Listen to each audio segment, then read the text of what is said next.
Oi, meu nome é Paulinha e eu estou me arrumando para fazer um passeio com a minha escola. A professora disse que nós vamos saber como é que o campo e a cidade estão bem pertinho. Será? Paulinha, tá na hora de ir pra escola. Já vou, mamãe!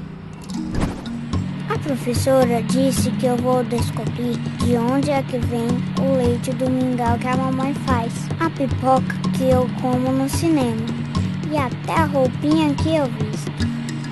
Mal posso esperar para descobrir todas essas coisas.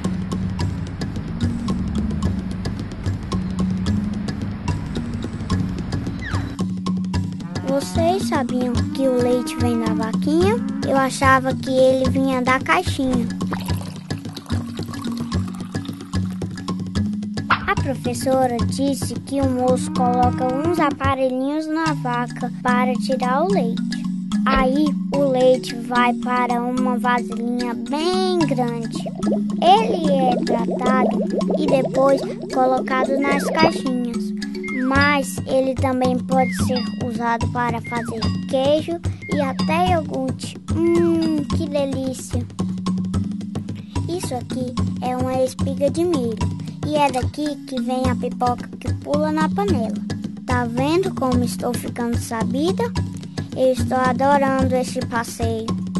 Essa moça me explicou que este aparelhinho se chama tear e com ele ela faz toalhas, tapetes. Ela disse também que tudo isso é feito com algodão e que até a roupinha que eu visto também é feita de algodão. E eu que pensava que o algodão só servia para cuidar do machucado. Ai, ai.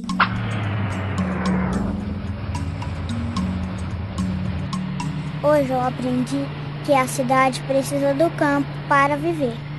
Muitas coisas que nós comemos, bebemos e usamos existem porque alguém plantou e depois transformou. As frutas que compramos no mercado vieram do campo. O feijão, o arroz, o alface, o café, tudo isso foi plantado por alguém.